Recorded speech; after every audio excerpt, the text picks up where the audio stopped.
بسم الله الرحمن الرحيم. الحمد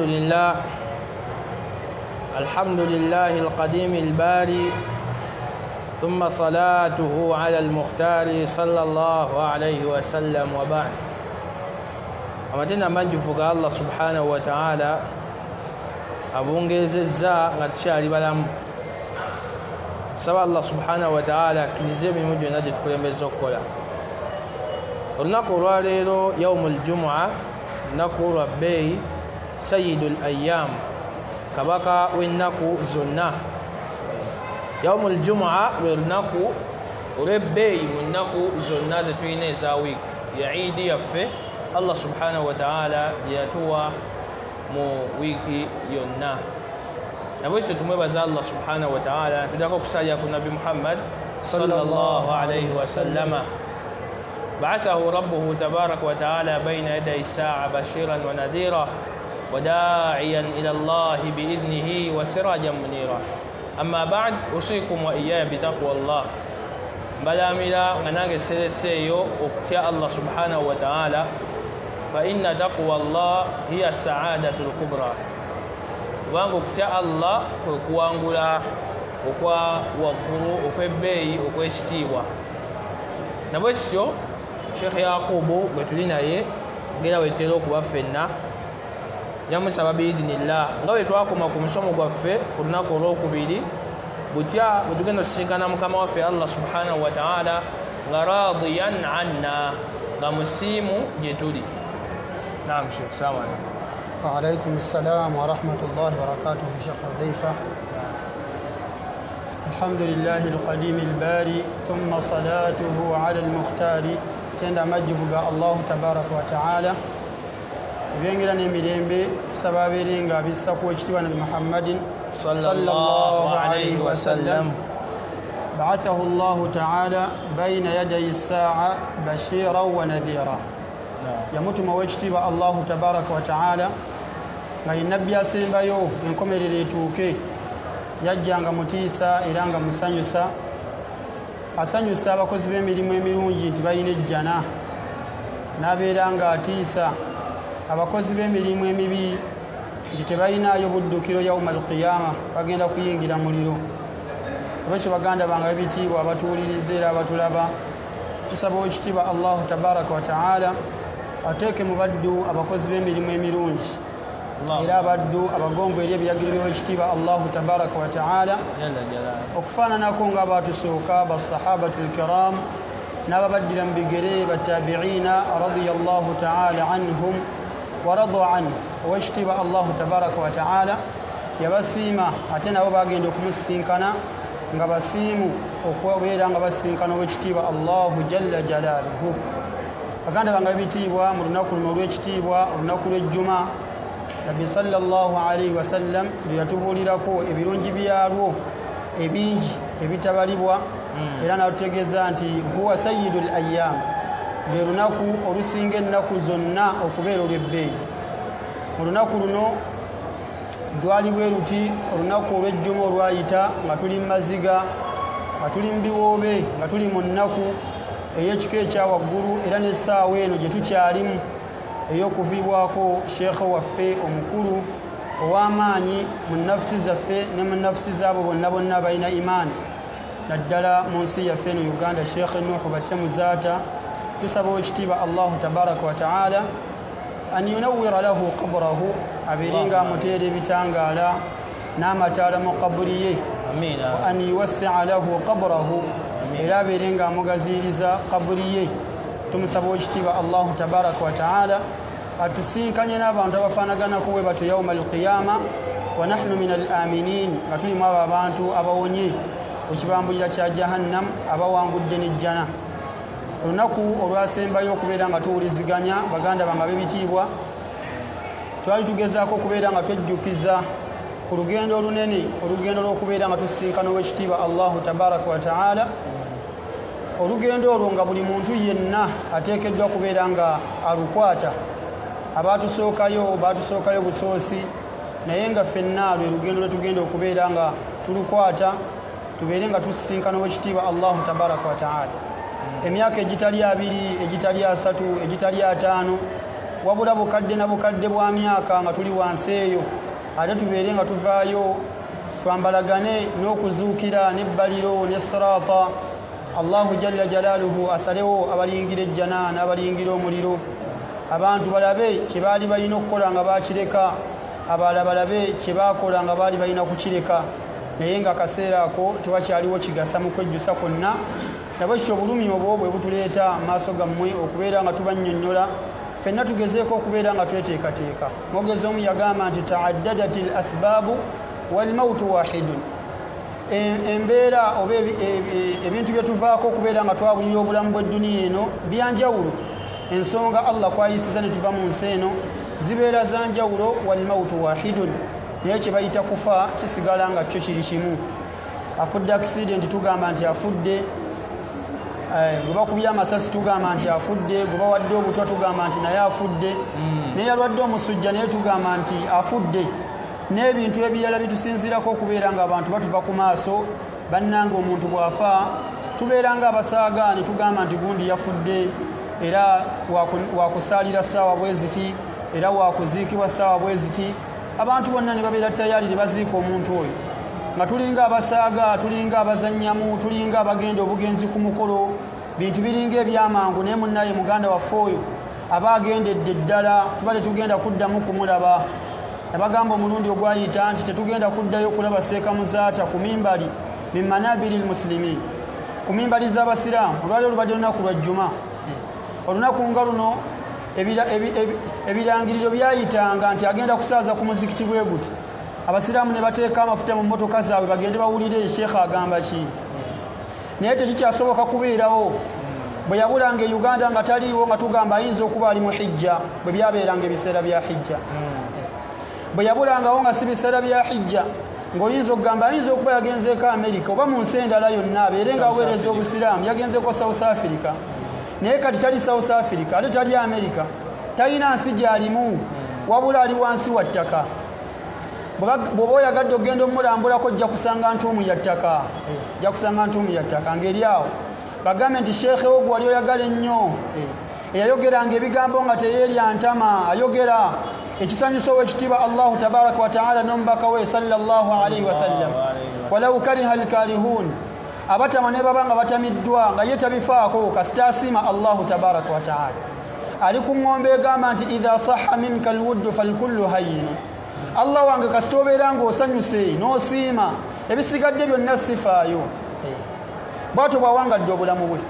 naye kye baganda bange ffenna kwe kubeera nga tuvaayo tubeere nga tweteekateeka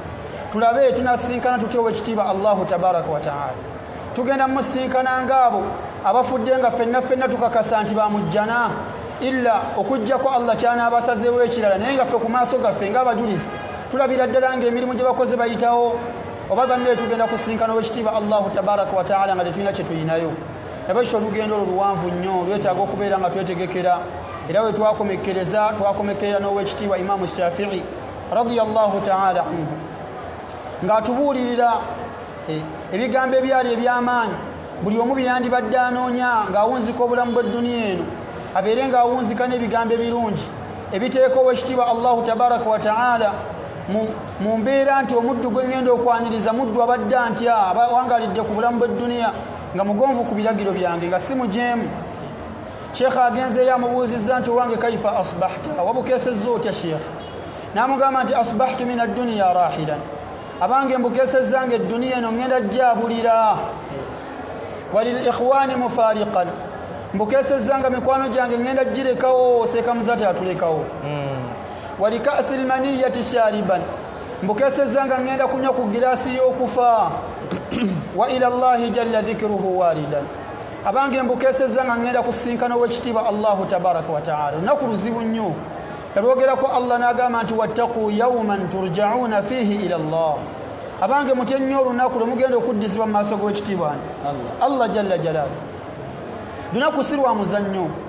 laisa kabaaqi layali wa baaqi al-ayyam terulinga biro ebisigadde era tetulinga nnaku zisigadde lunaku lwa kitiibwa lunaku omuddu lwagenda okusiibula edduniya eno abeere ng'asinkana ow'ekitiibwa Allahu tabaraka wa taala lubeera lunaku lumu ebeera ssaawa emu zibeera ddakiika ntonotono ezikufuula omufu n'ova mu bantu abalamu naye zeetaaga kwetegekera myaka. Adduniya mazraatun lil akhira, eno edduniya nnimiro tulimiramu bye tugenda okugungula yawma alqiyama. Fa in zarata khairan, bw'onaaba ng'olimye birungi, hasadta khairan, ogenda kukungula birungi. Wa in zarata sharran,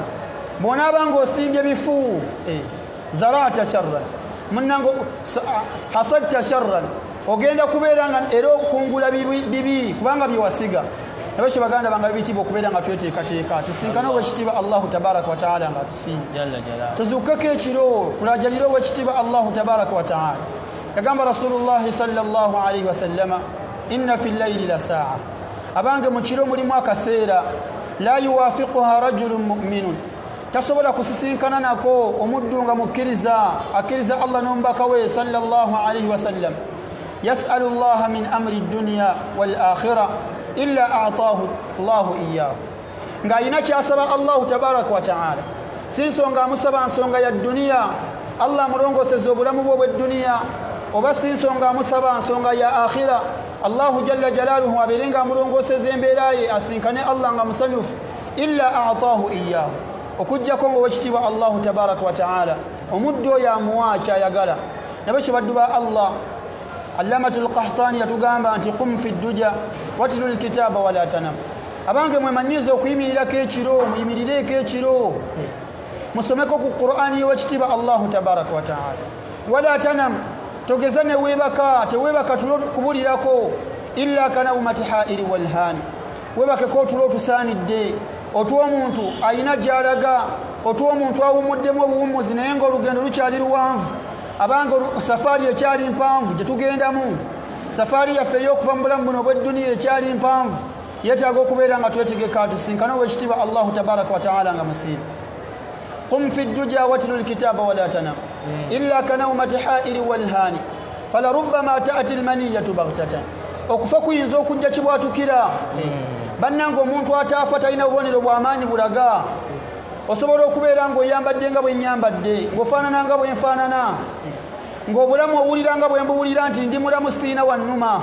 naye ne bakubika nga bali mu ddwaliro tebannababika, n'osinkana ow'ekitiibwa Allahu tabaraka wa taala. Kati buli kaseera tulina kubeera ala uhbati al-isti'daad, nga twetegese ekimala okubeera nga tusinkana ow'ekitiibwa Allahu tabaraka wa taala.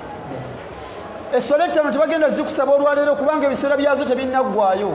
naye subuhi dhuhuri tubadde mu jjuma, ejjuma ne asiri omaze okubeera ng'obisaala. Ebyo Allahu tabaraka wa taala agenda bikubuuza, n'ennaku zonna z'owangadde emabega agenda kusaba fayiro yazo ow'ekitiibwa Allahu tabaraka wa taala. Magharibi tajja gikusaba kuba tennatuuka, Isha tajja gikusaba kuba tennatuuka, naye abanga obuwangazi bwe tuwangaddeko bwo tubuteeseteese tutya? Emyaka 15 gy'owangaddeko girimu ki? Emyaka 2 gy'owangaddeko weeteeseteese otya okudda eri Allahu tabaraka wa taala? Wazannya emyaka 2 kati olina emyaka 4, abanga okyasobola okuwangalayo emyaka 4 amalala oba tosobola? Kakati buli omu okubeera ng'azuukuka, azuukuke, abalina amalala tugaveeko tuddeyo eri Allahu tabaraka wa taala, kubanga ye yatugamba amazima n'atugamba nti minha khalaqnakum, abange muttako mwe nabatonda, wa fiha nu'idukum, muttako mwe ngenda okubazza, wa minha nukhrijukum taratan ukhra, muttako mwe ngenda okubajja omulundi omulala, abange tugenda kuzuukira. Allamatul Qahtani seeke ebigambo yabitujjukiza omulundi ogwayita, yatugamba nti wa mamatuna wa hayatuna fil qabri ba'da mamatina haqqan wa yas'alna bihi almalakan, obulamu bwaffe nga tumaze okufa bwa mazima si bwa bulimba, abanga oluvannyuma lw'okufa tugenda kuzuukira. Bamalayika babiri bagenda tubuuza ebibuuzo, man rabbuka, ani Allah wo, oteekeddwa okuddamu. Man nabiyuka, nabbi waani, oteekeddwa okuddamu.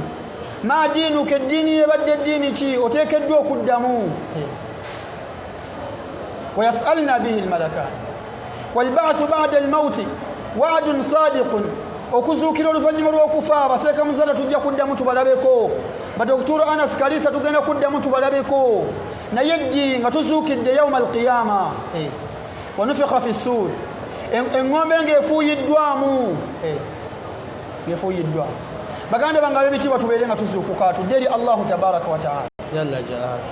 Walba'thu ba'da almauti wa'dun sadiqun,